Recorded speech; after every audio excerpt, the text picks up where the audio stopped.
So I'm super excited about this particular panel because we are bringing together some amazing authors who have written books around the issue of equity and access and building reading culture and the love of books. So thank you all so much for being here. I'm going to do an introduction of each person, share out their social media and how to get a hold of them, encourage all of our attendees to visit their website and find out more about their work. I should say that in the conversation today, we are just focusing on one of these authors' books, but they all have they're so prolific and there's so many other great ones. And then we are very fortunate to have the fabulous Jarrett Lerner as our moderator. So let's get going. Many of you recognize Jarrett Lerner for his fabulous artwork, his logo for the conference. Those of you who follow Jarrett on social media know that he has done an unbelievable job around book access. At the start of the pandemic, his activity sheets got lots of us who were parents through the long days of quarantine. They're now published books. And then I like to give Jarrett a hard time about his books about farting robots, which are very popular in our house. So Jarrett, thanks for moderating. We'll come back to you in a second. Let me get to some of our authors. We're joined today by Kunkel. Talk to us today about the book that we're looking at, Digging for Words. Yeah, Digging for Words is my debut picture book, and it's beautifully illustrated by Paula Escobar, and it is based on the true story of this man, Jose Alberto Gutierrez, who's a garbage collector in Bogota, Colombia, and he started a library for the children in his neighborhood completely from books found along his trash route, and it's simultaneously published in English and Spanish. Fabulous. Thanks for being here today. Thank you. Next, we've got Krishnaswami. Go ahead and tell us about your book and the work that you're doing around book equity. Okay, so this is Book Uncle and Me, and it was actually published first in India with a different cover and different look, and then picked up in Australia and I think Singapore before it came to North America in this edition. And this book actually started out, it's fiction. It started when I was on a trip to India and I was running an errand or something for my parents at the time, and walking down the road, I saw this girl sitting in the middle of a really broken sidewalk. And she was sitting cross-legged and she had a book in her lap and she was reading. And she was completely oblivious to the traffic around her. And, you know, there was a goat wandering in the street and the tea stall on the corner, buses and traffic and mayhem. And she was reading, and I was reminded of how I was that reader in my childhood, where if I got my nose in a book, nothing was going to pull me away from it. And that is where this started. So I've always, I've really long cherished the ideal that all kids ought to have access to books. Thank you. I love hearing the backstories of how authors created this book, their work. So good to hear about that one. Miranda Paul is up next. Hi, I wrote Little Libraries, Big Heroes, which is a nonfiction story that tells about Todd Bull and Rick Brooks and how they built the first little free library, which has now expanded to more than 100,000 little free libraries that are registered around the world. And when I was growing up, I went to a very small school and we didn't have a trained or dedicated librarian. We had some bookshelves in the main office. So I've always been interested in creative ways of getting books to kids. And the solution for our elementary school was that once a month, the public library drove a big silver bus called a bookmobile into our school parking lot. And we had Bookmobile Bob read us and make stories come alive. And we had access to hundreds and hundreds of books on that bus that we wouldn't have normally had. And so Little Free Library began in my home state, Wisconsin. So I got to see them right away when they were first invented, when Todd and Rick started planting them. And that just planted a seed for me watching you know, how this is a really practical and easy solution to areas that may not have books readily available just as you're walking down the street. Thank you. And we were so fortunate to have Greg, the head of Little Free Library, earlier this morning in the conversations, and we're grateful for their sponsorship of the Book Deserts Conference. Margriet, tell us about your work. I grew up in the Netherlands. Every week, my dad would drive me to the public library. I had a passport to the world that was called a library card. It was free. I read all the books in the library. As I immigrated to the US and Canada and I had my own kids, they always had their library cards. But one day I opened a newspaper and there was a strange photo of a camel with big boxes on its back. And I read the article in the newspaper that told me that in Kenya, kids didn't have any access to public libraries. They had no books in their schools. They had no books in their home. And the National Library of Kenya had said it's our responsibility to bring books to everyone. So they had collected books and put them in boxes. And they said, let's use a camel to transport these boxes of books to people that don't have access to books, that don't have access to library buildings. And when I read that in the newspaper, I got curious. I thought, if kids in Kenya get books delivered by camel, how else in the world do people get books if they don't have access to a building? And I didn't know when I read the article that it would lead me to 7 years of research and that I would make friends all over the world who were very proud of their projects. And so this book, My Librarian is a Camel, is what happened when I started to look for answers to my question. I made friends with Dashtong Dog, the writer in Mongolia who runs this particular mobile library. I ended up going there and staying in a yurt in the Gobi Desert.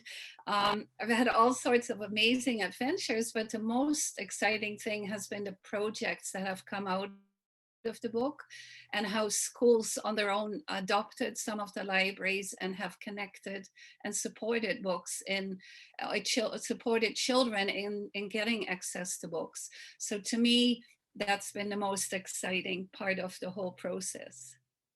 Thank you. And we've got Anika. Go ahead and tell us about your work, Planting Stories. So I wrote Planting Stories, the life of librarian and storyteller Bura Belbre. And it is about the very first Latina librarian to be hired by the New York Public Library.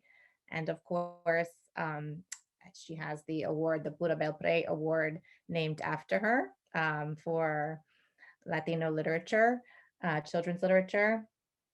I was first introduced to Bura Belbre as a child, although as an author, it was later that I sort of put together that this was the person who wrote this story that I knew as a kid, and it was this story, Perez and Martina. And I remember taking it out from the library with my titi. She would help me pick books. She was the person who first told me I should get a library card with my own name on it. And her favorite author was Bura Belbre, and she told me that these stories were from Puerto Rico. They were folktales that I should know. And then later in life, I'm walking around the New York Public Library and I saw this display of this, with this book under the glass and felt this connection immediately to her. And I think that she embodies book access, right? That's everything that she was about, was bringing books in both Spanish and English to children of New York City. And then it spread all over the world. So that's where the title comes from, Planting Stories. She wanted to be the Johnny Appleseed of Latino literature, planting her stories throughout the land. I love that. All right, thank you. And then I believe our final panelist is Monica Brown.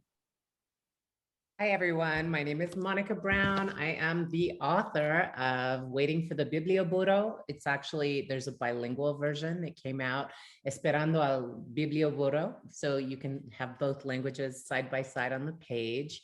This is I probably published this book before any of the others because it's actually the 10th anniversary this year of the publication of this book, which is so special to me. This story of Luis Soriano came to my attention when he was featured in the New York Times. And this book, and as nominated to be a CNN hero, this book was very much a passion project for me and Nicole Geiger, the editor. And as the daughter of a South American immigrant, I'm always drawn to stories set in South America, and his is an incredible one. This, however, is a fictional story inspired by him. Luis Soriano brought books on his biblioburos, Alpha and Beta, to villages that had not even no libraries. Some of them had an absence of schools. And so I imagined fictionally through the character of Anna, how she might be affected by having access to books, and also by being inspired to tell her own stories. And I think I do work at multiple levels on these issues. I consider myself a literacy activist, like so many of us here today. And one of the ways is by inspiring children to tell their own stories. So at the end of Biblioburo, she's been invited to write her own book, and she does. And it's actually the cover of this book, and it goes off on the Biblioburo's back to another child. So that's one way I work with these issues. Another is I am very passionate locally. For example, donating, which is the least way we can help, but I definitely donate books to our local family food bank, which has a library. And I do think books feed us in so many ways. So that is very important to me, as well as to projects I'm passionate about that we'll talk about later, I'm sure, as our conversation continues. But I do want to note, because when we support or get inspired as writers by people who do amazing things, I like to think that some of our gift is also giving back to those people. So I did also specifically support the work of Luis Soriano's Biblioburo and the building of the first library in his town, La Gloria, both with my books, but in donating parts of my advance and continuing in small ways to continue to support those efforts. Well, now that our audience wants to go out and add all of your books to their bookshelves, I appreciate your book talks. I've read all of them. They're all amazing. And I hope everybody can see the common thread that underlies all of these books. So now I will turn the floor to Jarrett, who is gracious enough to do our facilitating and ask some questions to spark some conversation with this fabulous panel. Thank you, Molly, and thank you all for being here. Thank you for having me. I am extremely passionate about this issue and do everything that I can to advance it and further it and get kids books. But you all have gone above and beyond what I do by creating stories that inspire me and inspire people to care about these issues and to give and to do. So it's an honor to be here with you guys. I'm inspired by all of you. So I thought first what we could do is sort of quickly, I know that we could probably talk about this question alone for the next hour, but could you quickly state why you believe it's essential for every kid everywhere to have access to books? Does anyone want to volunteer to take that on? Okay, I'll start. All right. Well, I thought about this question because I don't know that necessarily it's my belief, but I think there's a lot of data and science that backs up like what happens. So learning to speak, understanding new words, learning to write them happens throughout the school years, especially up to age 10. So what's happening inside a child's brain, like when they're developing, is extraordinary. And then when they're reading, that is also really cool to see the science. So it's happening at an incredible pace, but it's also the years when they're forming their sense of self and their place in the world. And so for me, their belief systems are being formed. I mean, we formed a lot of belief systems at a young age. So in childhood, I just think it's important to have access to true information for your minds, but also imagination and experiences that grow your world and your heart. And books are just one of those practical tools in that type of development. So giving kids a broad range of books makes a lot of sense for all of those different aspects of development. Yeah, I love that you talked about the data, because we can all talk about how it's important to do it. And I take it for granted that other people agree with me, but there is hard data to support the amazing things that books do for kids. Is anyone else? Sure. Yeah, Uma, would you like to go? Sure. So I want to thank you for making me think about this, because I always knew that this was true, that I believed it, but I had to stop and think, where did that come from? And I think for me, when I was a child growing up in India, there was a great scarcity of books written for children by people who looked like those children. And for a long time, I thought you had to be British and possibly dead to be a writer. And I wasn't either of those things. And so it took me 30 years to figure out that what I really wanted to do with my life was write children's books. So, why is it essential? Because books open the mind, because the act of reading is an act of imagining. Books teach us how to think and judge and make meaning. And if you think about even just the history of writing, is there anything so magical? Transforming squiggles and symbols to meaning? It's something that's so uniquely human, right? It's so far reaching that it almost defies comprehension. How did we even do that in so many ways, from rock art to cuneiform script to the palm leaf manuscripts of South and Southeast Asia, to medieval illuminated manuscripts and the printing press and now digital formats. And of course, why would we not want all kids to experience this particular kind of power? And finally, what Miranda said, because the world needs people with imagination and knowledge. And I don't know another medium capable of delivering both in quite the way that a book can. Margriet, I know you had your hand up. Would you like to add something? Well, I totally agree with the previous two people. I think that books are windows to the world, not just nonfiction books that give us a lot of information on how to and why, but also fictional novels that allow us to walk in somebody else's shoes. And I think in addition to information, books also teach us compassion and understanding, and starting to understand what life is like for somebody who is physically challenged, somebody who comes to a new country and doesn't speak the language. Books are the perfect tool to make us appreciate and understand people all over the world. And sometimes I think that people in other countries know that even better, because what's the first thing people in Africa do but build a library, try and collect books so that their kids can have access to books and learn. Well, in North America, it's getting more and more difficult because we're closing school libraries and we're not having librarians in schools. So I think it's very important all over the world that kids have access to books. And I suppose, if I may, that for me, children's books have so many functions in the world.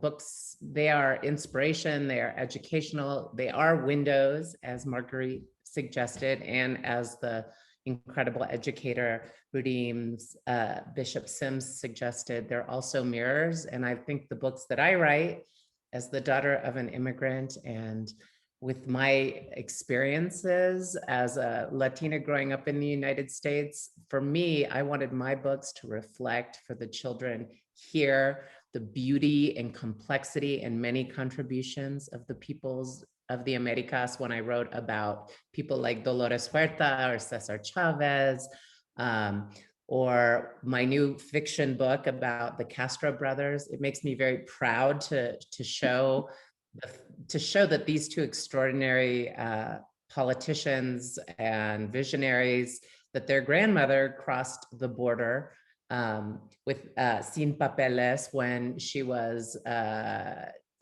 small child, and to show the beauty of Latinx culture, the contributions, and really the way borders are human creations, not part of nature or, some sort of fixed walls, etc. So I do think literature can break down borders so we can think of ourselves as citizens of the world. I think literature can give children a way to imagine their lives. They can, even if it's just the moment, relieve suffering in the moment of escape. And it can augment our school. I know I was very proud to show the reality of the workers in my nonfiction book on Lado a Lado, Side by Side, about Dolores Huerta and Cesar Chavez, about the labor going into their meals, and put forth the idea that laborers can share in the harvest. So I do think literature has great potential in the world, and why wouldn't we want all children to have access to it and their own imaginations?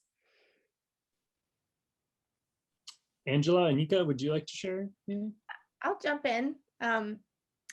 Everything that's been said, I love and agree with. I think I just want to add that for me, books were a safe space to explore different things. And I think kids need that, especially now. It's a mirror and window thing, but it's also seeing that there is someone else that maybe emotionally feels what I feel, or something that I didn't know I was allowed to express is here in a book, in the pages of a book. And it has always been that for me. And I can't imagine kids not having that space in between the pages of their books to kind of work out and figure out things in the world and reflect and be seen. So just, it really echoes a lot of what's been said, but I also think for some of the tougher things that book access, books are important to have a place to process some tougher moments. Absolutely. I mean, I'm so glad all the points everyone touched on with Windows and Mirrors books and with building empathy. So I won't belabor that point, but going back to what Miranda said about data and everything that supports that this is essential for kids' development, from everything from academics to social emotional growth. But I think our funding and our policies have to follow that data. And those two things don't always match up. So if we're talking about equity in schools, or if we're talking about systemic racism in schools, or we're talking about supporting social emotional growth, books do all of those things in the ways that the other panelists have already touched on. And so now how do we fund that? And how do we make that happen? Because we do know that disparity that shows up in the data shows up in who has books at home and who doesn't. So I think putting those pieces together and making sure that that access is for everybody across the board is how to level that playing field and that data. Yeah, that was all great. Thank you guys for sharing all that. So because you're all authors and you've written these stories, I'm curious to know, what do you think is the author's role in this, especially the children's author's role? Because we all believe children need books and we're writing the books for them. So what is the children's author's role in doing this work? And is there anything, I guess, as an addendum to that question, that a children's author is uniquely equipped to do, that someone like the publishers I spoke to previously, or a reader or librarian or teacher is not equipped to do? Does anyone want to start us off with that? Yeah, go ahead. Start. I think something that comes to mind for me, and I should say my day job is as a school librarian, so kind of looking at it from the writer side of things, I think how do we make that kind of educational question about book access and equity accessible to kids?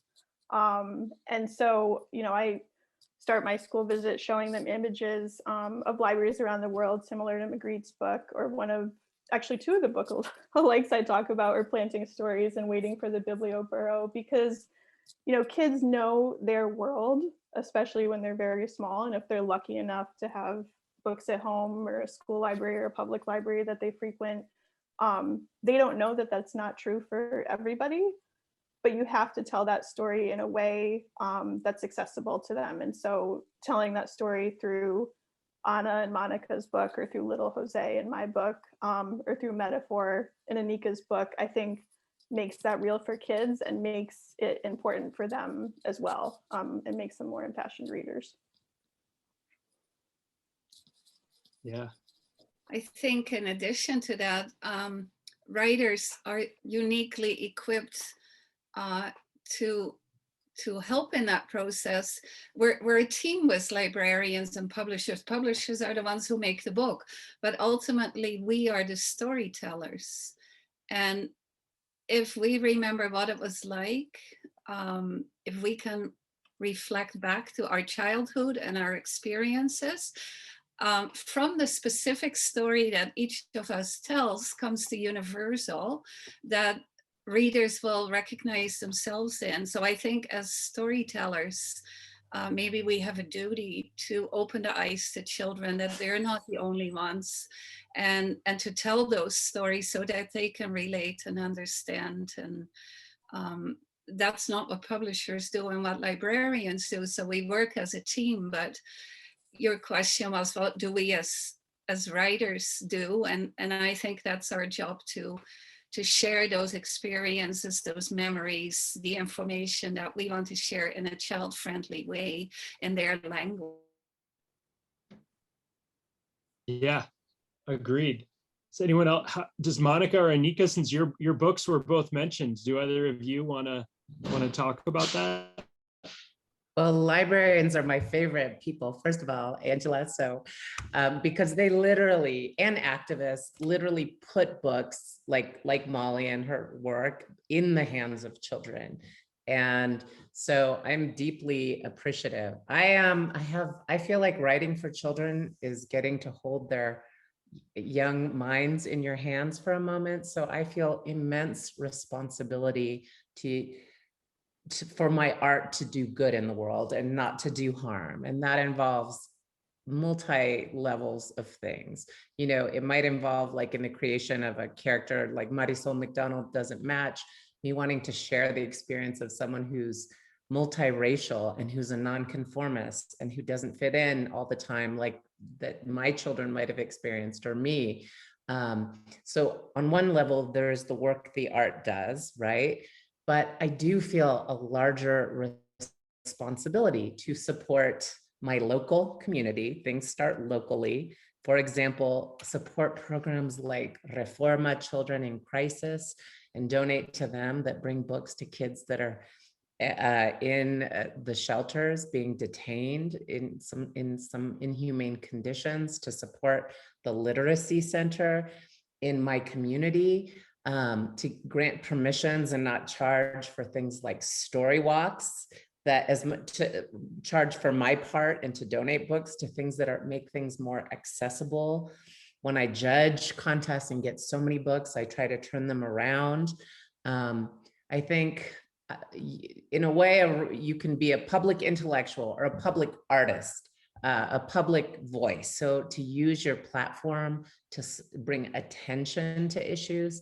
And again, I mentioned it in the beginning because I don't think it's industry-wide, but I really feel that when we share stories of people that are activists, not, necessarily famous, like I've written about Pele and I've written about super famous writers who've won the Nobel, like Pablo Neruda and Gabriel Garcia Marquez, but I mean, like activists, that we need some of what we earn to go back to the people inspiring the stories. I really do believe that, because that's yet another on the ground way that helps people doing the day-to-day work continue to do it. I love that you talk. I love all of that, but I love that you talked about the responsibility we as children's authors have, that we are getting a direct sort of line of communication to children's brains. What larger responsibility could we have? We need to take that seriously. Anika, I think you had something. Yeah, it really echoes what Monica was saying about my choices as a writer in highlighting Pura Belpré or Rita Moreno, my other book, A Girl Named Rosita, both of these women were activists, just like you said, Monica. Obviously, Pura Belpré, in every aspect of what she did, as a storyteller, as a librarian, really as an organizer, is what she was more than anything. I think that's what librarians now do. They bring the library out to the community, and that's why they're so important. And when the community can't come in, they bring it out. They are innovative, they are creative, and that's who Pura Belpré was. With Rita, she took all of her, not only did she break down barriers, but then she took all of her success and spent such a large portion of her time giving back and advocating for her community and the intersectionality of her different communities as well. So I think in highlighting these women's stories, that's the one of the ways as a writer specifically that I can help kids look to role models for doing that and highlight the importance of it. And I know we're going to get into on a personal level what we're doing in our communities a little bit later, but specifically as a writer, I think choosing to write about these women makes me feel, not only am I joyful to discover their stories, but it makes me feel good about sharing them with my readers. Yeah, Miranda? I just want to echo what Monica and Anika just said, because when I first got this invitation, I assumed it was because of my advocacy work with Books for Africa, 1 Million Books for Gambia, with Little Free Library, and with We Need Diverse Books, because this is something that I was involved in as a teacher, as an educator, long before I was a published author. And so when Jarrett, gave us a heads up that, he might ask us about what do we see as our author's role in this work or to end book deserts, I thought about that, because I think our role as author, first and foremost, what you're saying here is we're to write and illustrate high quality books and to choose our subjects with so much purpose and passion. Because when we do this and we create these kinds of books, we allow people, children or adults, to discover or remind them how incredibly powerful books are. We're in this world where we have so many media choices. Here we are in, around around North America, Zooming each other right now, right? We have all these ways grabbing for our attention, but books, they call to the widest diversity of readers. You don't need to be plugged into a computer to have a book if there's book access near you. And so I was thinking that, when we make really good books, then people want to read them, and our society then still loves books and values books. We want them to be around. They're good for our minds. They're good for our hearts. And I was just thinking, the books that I write, I really want them to engage readers. When they're done reading and they close that book, I wanted them to jump out and do something, feel something. And like Monica said too, I feel a great responsibility. I mean, my first book that came out, One Plastic Bag, has been funding the first library in Njau, Gambia, and it continues to do so, twice a year when royalty statements come in. It's something that has, teaching in Gambia and all of my friends and my family members there, this has been just something that's been important for me, and important because I know what community impact the books have had on the school and the schools there, and seeing themselves when I visit schools. Also, I've had Gambian American students or Senegalese American students say, this is the first time I've seen Wolof words, in a